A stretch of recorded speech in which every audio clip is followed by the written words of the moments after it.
जब वो वकास लड़का आया था तो उसको देखकर वो क्यों भागी? ड्रामा सीरियल जुड़वां की आखिरी किस्त जज्बात, इंकिशाफात और कुर्बानियों से भरपूर थी। कहानी का मरकजी तनाज़ा तब शुरू होता है जब आदिल मज़हर से साफ इनकार कर देता है कि वो सारा से शादी नहीं करेगा क्योंकि वो ज़ारा से मोहब्बत करता है। वो बताता है कि जब ज़ारा कराची आई तो उसकी शौक, तबीयत और मासूम अंदाज ने आदिल को दीवाना बना दिया था। इसे ये इल्म नहीं था कि ज़ारा और सारा दो मुख्तलिफ लड़कियां हैं, बल्कि वो समझ बैठा था कि सारा ही बदल गई है।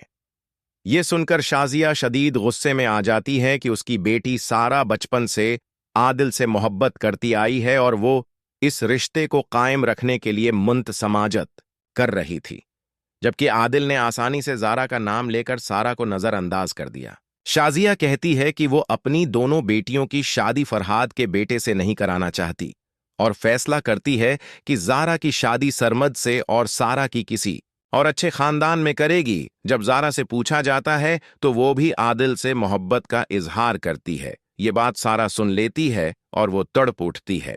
उसे बचपन की मोहब्बत हाथ से निकलती नजर आती है। वो शकवा करती है कि अगर वो उस घर में ना आई होती तो ज़ारा भी ना आती और आदिल का दिल न बदलता। सारा कहती है कि अब जब उसके वालिद उसकी पसंद की शादी के लिए मान गए थे, ज़ारा दरमियान में आकर सब कुछ बर्बाद कर गई। फरहाद और सलमी भी पहुंच जाते हैं। सलमी सारा को गले लगाकर दिलासा देती है। सारा कहती है कि वो अब उस घर में नहीं रहना चाहती जहां किसी को इसकी खुशियों की परवाह नहीं।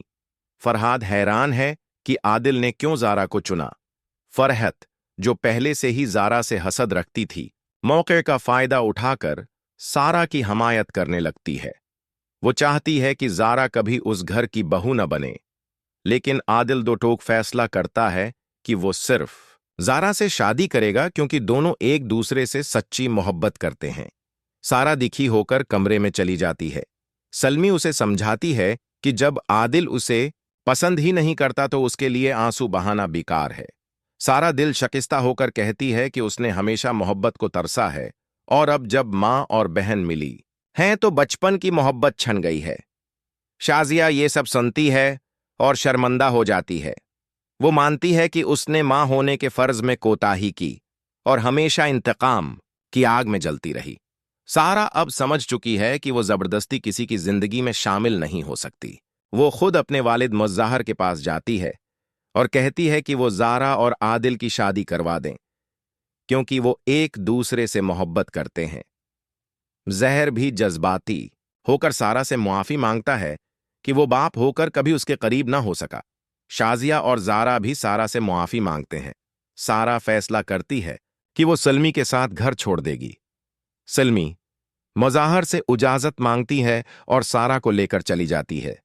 शाजिया भी अपने रवैये पर नादिम होकर सलमी से कहती है कि वो अब इस घर का हिस्सा है और वहीं रहे। ज़ारा सारा को रोकने की कोशिश करती है और कहती है कि वो आदिल से शादी नहीं करेगी, लेकिन सारा उसे समझाती है कि दिल पर किसी का जोर नहीं होता और अगर आदिल ज़ारा से मोहब्बत करता है तो वही उसकी खुशी है।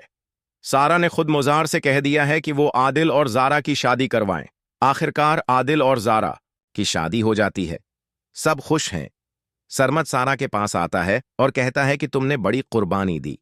सारा हंस कर कहती है कि तुमने भी तो अपनी मोहब्बत कुर्बान की। दोनों एक दूसरे के दुख को समझते हैं। शाजिया और मुज़्ज़ाहर भी देखते हैं कि सारा और सरमद एक साथ कितने अच्छे लगते हैं। आसी लम्हे नाना मियाँ आकर कहते हैं कि जैसे ज़ारा और आदिल को मिला दिया गया, वैसे ही अब सरमद और सारा को भी एक होना चाहिए। मुज़्ज़ाहर और सब उस फैसले से खुश होते हैं। यूं सारा और सरमद की शादी भी हो जाती है।